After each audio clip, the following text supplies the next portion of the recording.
Bonjour à toutes, bonjour à tous, bienvenue dans cette nouvelle vidéo du Centre des Monuments Nationaux. Nous sommes ravis de vous accueillir au site gallo-romain de Sancey dans la Vienne et nous sommes accueillis aujourd'hui par Martin. Bonjour Martin.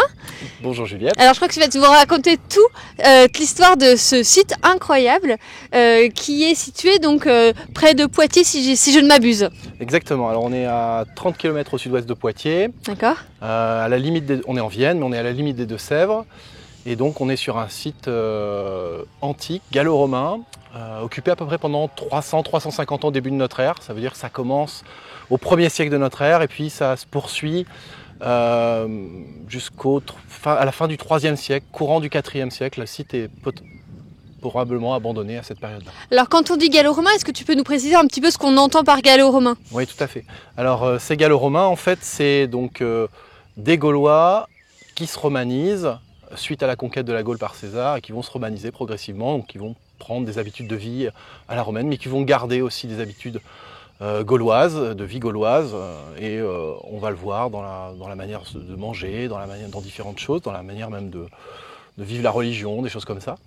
Et donc ces gallo-romains, ils habitent ce lieu. Alors on ne sait pas s'ils habitent ici avant l'émergence de la ville antique, la ville gallo-romaine, mais ils doivent être de la région et donc ici se développe une agglomération dont on va voir aujourd'hui les 3 principaux bâtiments publics, un théâtre en haut duquel on se trouve, des thermes sous les toitures à droite et un grand sanctuaire au fond à gauche. Entendu. Alors quand tu dis agglomération, est-ce que c'était une agglomération plutôt modeste ou c'était vraiment une agglomération importante justement de la Gaule? Alors ça c'est complexe comme question, mais en tout cas c'est pas un hameau avec 200 âmes, c'est une ville avec plusieurs milliers d'habitants. On a une capacité d'accueil du théâtre qui est à peu près de 6500 personnes. Ça correspond à peu près à un zénith de Paris, si j'ai bien compris. Pour les monuments antiques qu'on connaît, le Colisée à Rome, 50 000 personnes. Okay. L'amphithéâtre de Poitiers, 30 000 dans la région. Saintes aussi, qui est assez connu, 15 000. Mais ce sont des amphithéâtres, c'est-à-dire qu'il y a des gradins tout autour de l'espace central, circulaire ou ovale. Et ici, on a des gradins en fer à cheval. On est sur un peu plus qu'un demi-cercle, et donc on a à peu près, un peu plus de 6000 spectateurs qui peuvent prendre place ici. Entendu. Donc on est, de là à dire que ça correspond à la population de la ville, ça c'est compliqué, mais c'est plusieurs milliers de personnes. C'est pas juste un hameau ou un espèce de lieu de passage, a priori, comme on l'a longtemps pensé. Voilà, c'est plutôt un lieu qui est habité à l'année. D'accord, alors qu'est-ce qu'on vient voir dans ce théâtre? Est-ce qu'on a une petite idée des spectacles ou en tout cas des événements auxquels assistait le public? On a des suppositions, des hypothèses. On n'a aucune donnée archéologique sur vraiment ce qui se déroulait dans ce lieu. On n'a pas une arme de gladiateur, un squelette d'animal qui aurait été tué ici ou un masque de théâtre comme on en a sur certains sites. Mais ici, on est dans une architecture mixte. Quand on regarde le plan du théâtre, on est un petit peu à cheval, à mi-chemin entre le théâtre antique classique en demi-cercle et l'amphithéâtre avec donc ces gradins tout autour de la partie centrale circulaire qui s'appelle l'orchestra.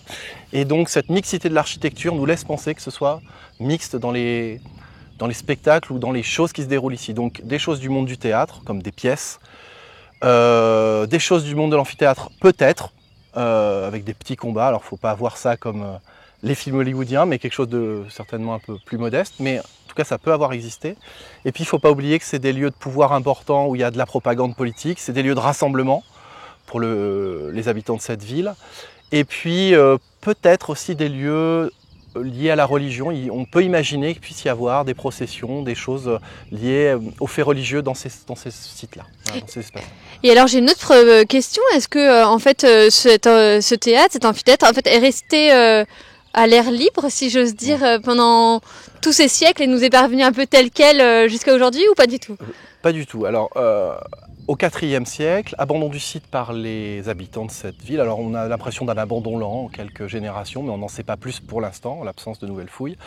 Et le site, quand il est redécouvert par Camille Delacroix, donc c'est un archéologue, un prêtre, on est à la fin du 19e, en 1881, et ce curé, il vient ici.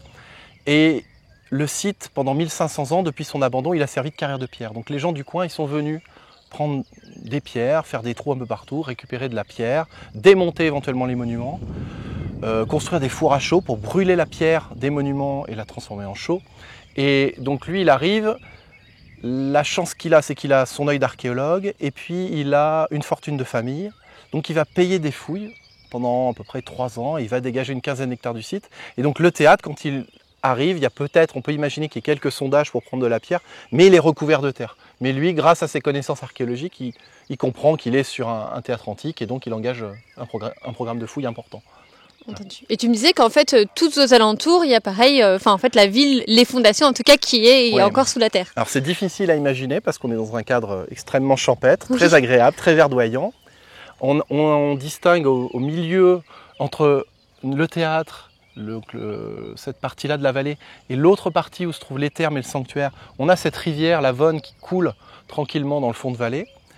Et il faut imaginer, au cœur de ce triangle formé par les 3 bâtiments, dans ces prairies qu'on voit juste après la rivière, là, on a par exemple un quartier avec des grandes domus, qui sont donc des maisons urbaines, de gens plutôt aisés.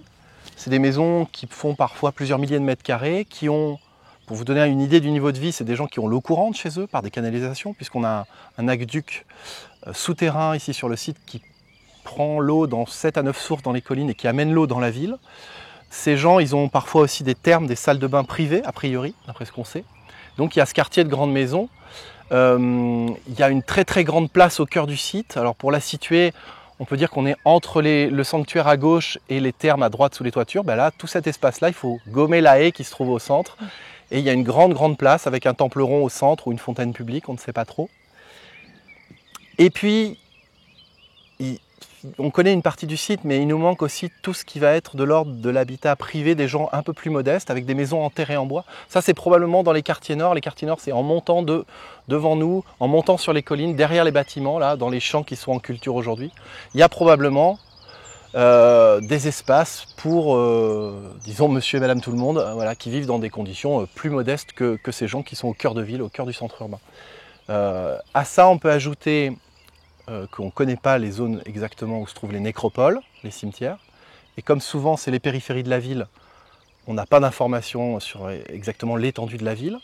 Et puis il y a une zone qu'on ira peut-être voir tout à l'heure en se promenant, où il y a des recherches qui ont été menées par la DRAC en 2019, qui montrent qu'il y a un espace extrêmement intéressant sur la rivière, avec des grands bâtiments en bord de rivière, et une partie de la rivière qui a probablement été remaniée de main d'homme à l'époque antique, et qui nous laisse supposer, on est au stade de l'hypothèse, mais la présence d'une forme d'embarcadère sur la rivière, quelque chose qui soit en lien avec la rivière, donc peut-être un espace avec des entrepôts et une forme de petit port modeste sur la Vonne, qui aujourd'hui ne paraît pas navigable, mais qu'on peut imaginer au moins navigable dans les saisons où il y a un tirant d'eau assez fort.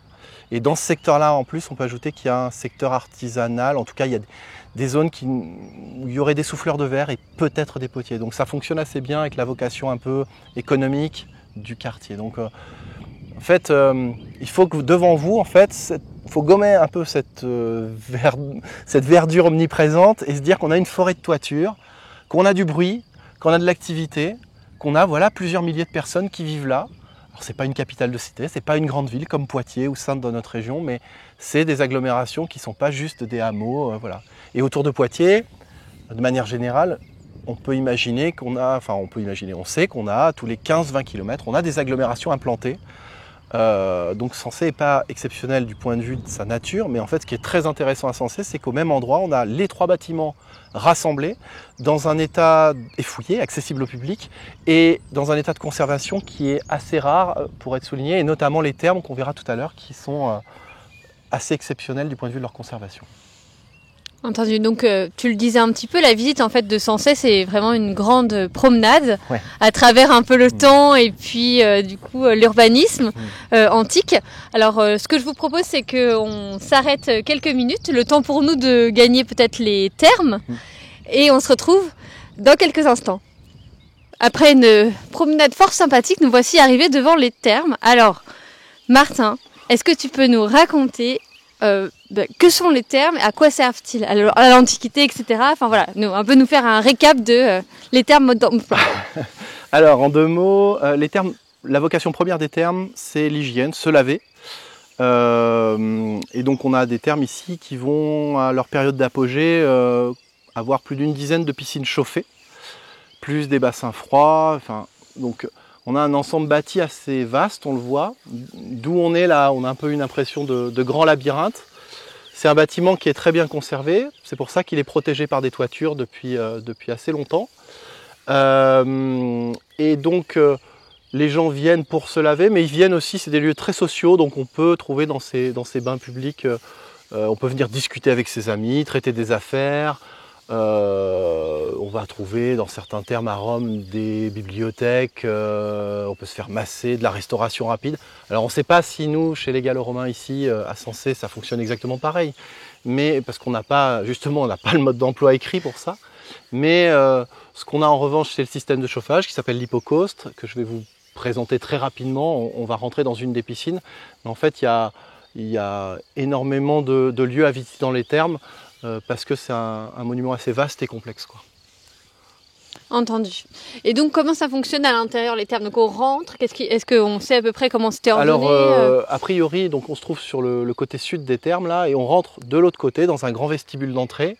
On se déshabille dans des vestiaires dont on ne connaît pas exactement l'emplacement. Et puis après, on va éventuellement aller faire du sport, potentiellement dans une palestre, donc un espace ouvert, qui est une grande cour, qui correspond peut-être à l'espace là qui est emmuré ici, devant nous, là, l'espace en pelouse. Et on va aller ensuite se laver un petit peu dans une sorte de pédiluve qui est à côté de la première piscine qu'on va aller voir, qui est une piscine tiède. Et on va aller comme ça de la piscine tiède vers une piscine chaude, puis très chaude, pour éventuellement terminer par une piscine froide, voilà, à température ambiante. Et là, quand tu dis piscine, est-ce que c'était une habitude de savoir nager, ou est-ce qu'on est dans des endroits, on va dire, aquatiques où on a toujours pied? Comment ça se passe? C'est vrai que j'utilise le terme de piscine, c'est un peu inadapté. Il faut se dire que c'est surtout des piscines où on reste, où on va se prélasser, où on va se laver, et c'est pas des piscines olympiques pour faire des longueurs comme nous actuellement, effectivement. Ok. Voilà. Et est-ce que c'est un endroit qui est mixte? Est-ce que c'est un endroit où les enfants ne sont pas admis, où ils sont admis avec leurs parents, etc. Comment ça fonctionne dans ces... À Sensé, on ne sait pas exactement. Dans les textes qu'on connaît, a priori, la plupart du temps, c'est pas mixte. Donc probablement les femmes et les enfants d'un côté, les hommes de l'autre. Dans les grands thermes romains, en Italie, on va avoir deux circuits distincts, mais ici à Sensé, on ne connaît pas deux circuits distincts, donc peut-être qu'il y a des aménagements d'horaire ou des aménagements de journée pour les uns, les autres. On sait qu'au terme ici, il y a des petites piscines. Alors est-ce que c'est des espaces privatifs? Est-ce que toutes ces réalités-là sociales, on ne les connaît pas, et culturelles, on ne les connaît pas?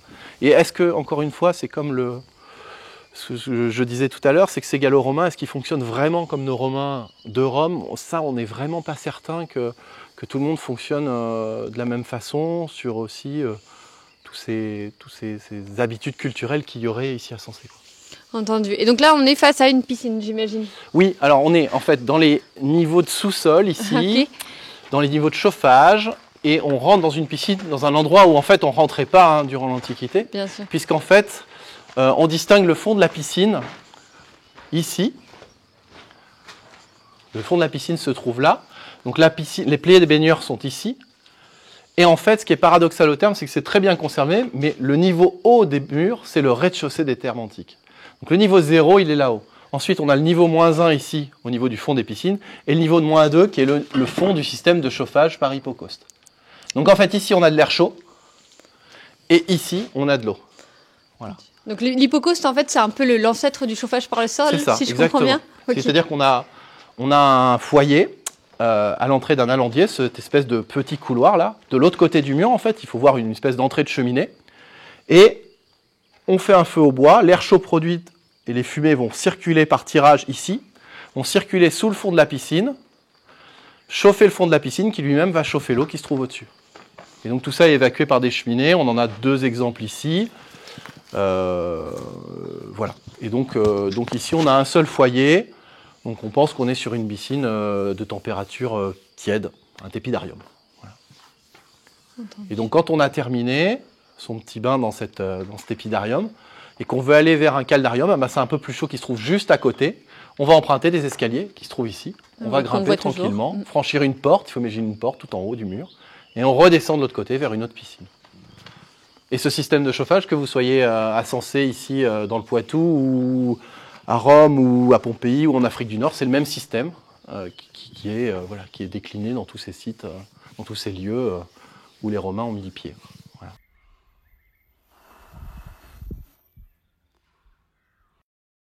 On aime bien emmener les gens ici aussi, parce que donc cette rivière, on voit, ici on a un cours d'eau sur la droite qui est assez petit, qui serpente tranquillement.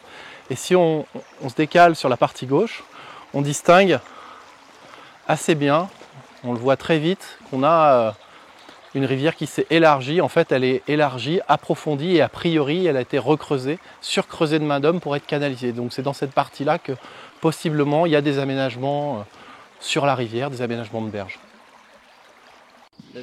Et donc, nous voilà, comme par magie, devant le sanctuaire que tu décrivais tout à l'heure. Exactement. Qui correspond donc au sanctuaire dédié à un dieu romain que tu vas me... Oui, Apollon. Voilà. Puisqu'on a une inscription sur pierre qui est lacunaire où il manque des lettres, mais les épigraphistes sont assez d'accord pour dire qu'il s'agit d'Apollon.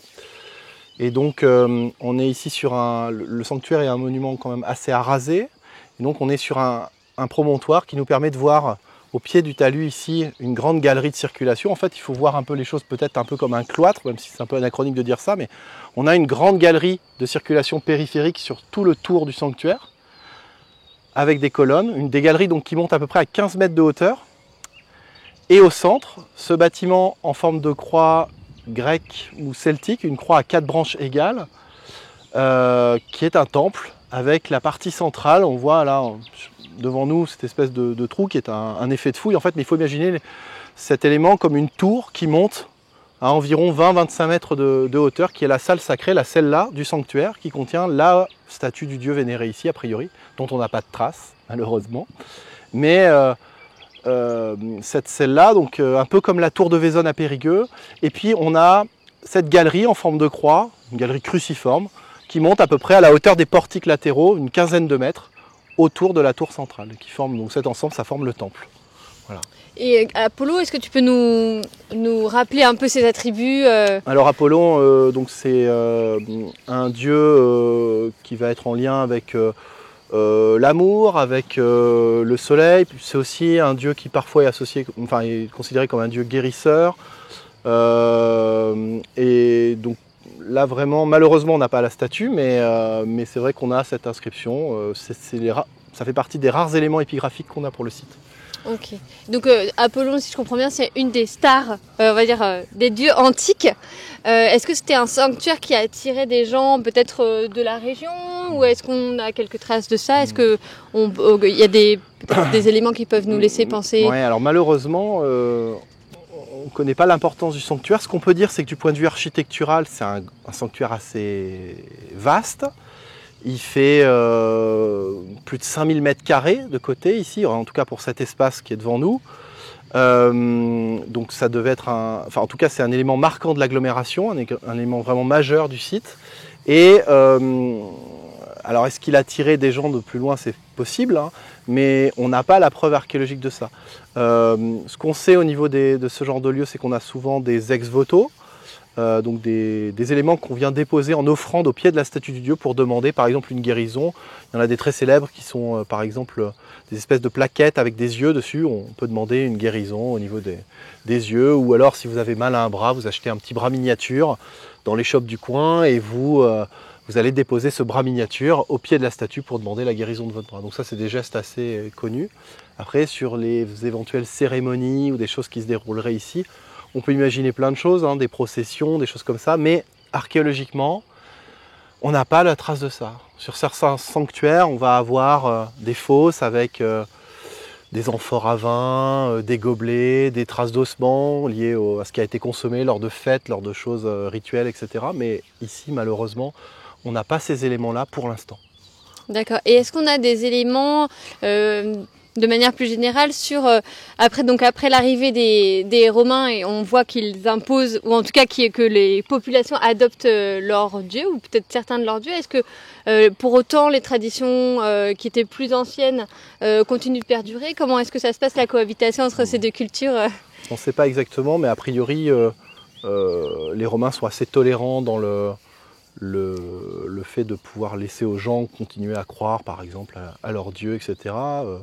Ici, sous la salle sacrée du sanctuaire, sous la celle-là, on a une salle souterraine qui, pour certains archéologues, est interprétée comme un espace auquel on pouvait accéder depuis la rue pour aller vénérer peut-être un dieu ou une déesse en lien avec la terre ou l'eau, donc qui serait plutôt peut-être d'origine gauloise, justement. C'est l'une des hypothèses qui est formulée. Donc, a priori, il peut y avoir une coexistence, disons, de cultes plus anciens et d'un culte plus classique pour les Romains, quoi. Entendu. Et alors, c'est vrai qu'on a parcouru ce site extraordinaire. Donc, c'est une promenade d'environ combien de 2 kilomètres, c'est ça? Oui, 1,5 km de balade. Il faut prévoir 1 heure pour la visite, pour être à l'aise. Et donc, c'est un lieu qui, à la fois, est charmant par son histoire archéologique, on va dire. Voilà, pour les archéologues, c'est un lieu vraiment très, très intéressant. Mais c'est aussi un lieu extrêmement intéressant du point de vue de la biodiversité. C'est un lieu très champêtre où sont préservées de nombreuses espèces végétales, animales, où on va avoir une biodiversité assez forte. On a un rucher sur le site, on développe aussi tous ces éléments-là au niveau du site. Toute cette idée d'être un lieu de conservation, puisqu'on n'utilise évidemment pas de produits phytosanitaires, on est dans une grande réserve aussi bien archéologique que naturelle, d'une 15aine d'hectares. Voilà. Entendu. Et est-ce que ce miel, on peut le retrouver quelque part pour l'instant? Le miel du site sera normalement, effectivement, bientôt disponible en boutique à Sensé, le miel qui vient exclusivement du site. Voilà. Entendu. En tout cas, merci beaucoup Martin de nous avoir présenté Sensé. Je pense qu'on a donné à tout le monde envie de venir en savoir plus sur ce site. Est-ce que vous avez des actualités dans les mois à venir? Comment est-ce que vous allez animer ce beau monument? Pour cette saison, effectivement, on va avoir plusieurs temps forts. Une exposition sur Jean-Camille Formigé, qui est un architecte qui a produit énormément d'aquarelles à propos du site au moment des fouilles. Donc on a de très très belles aquarelles qui vont être exposées sur bâche au niveau des thermes. On aura une participation aussi à Rendez-vous au jardin les 3, 4 et 5 juin avec des visites autour plutôt du cadre naturel du site et des plantes qui pouvaient être utilisées durant l'Antiquité qu'on aurait sur le site. Un rendez-vous archéologique à la mi-juin pour les Journées européennes de l'archéologie, où cette année on a des artisans qui viennent pour nous présenter le travail de la réduction du minerai de fer. En gros, c'est la manière dont on fabrique du fer, des barres de fer qui vont être forgeables pour faire des outils durant l'Antiquité. Et puis après, on va se retrouver en septembre pour les Journées européennes du patrimoine, et effectivement, l'opéra au mois d'août, à la mi-août, tous les ans, l'opéra ici à Sensé, dans le théâtre, qui a lieu depuis plus de 20 ans, qui est porté par l'association des soirées lyriques de Sensé. Entendu. Et donc, si on veut suivre votre actualité, j'imagine qu'on peut vous suivre sur Facebook. Oui. Il faut chercher site gallo-romain de Sensé. Tout à fait. Et puis évidemment, vous avez un site internet sur lequel vous mettez vos actualités, etc. Bon, et bien, retrouver tout ça. Merci 1000 fois de nous avoir accueillis et merci à tous de nous avoir suivis. À très bientôt pour de nouvelles découvertes et à très bientôt à Sensé, on l'espère. Merci.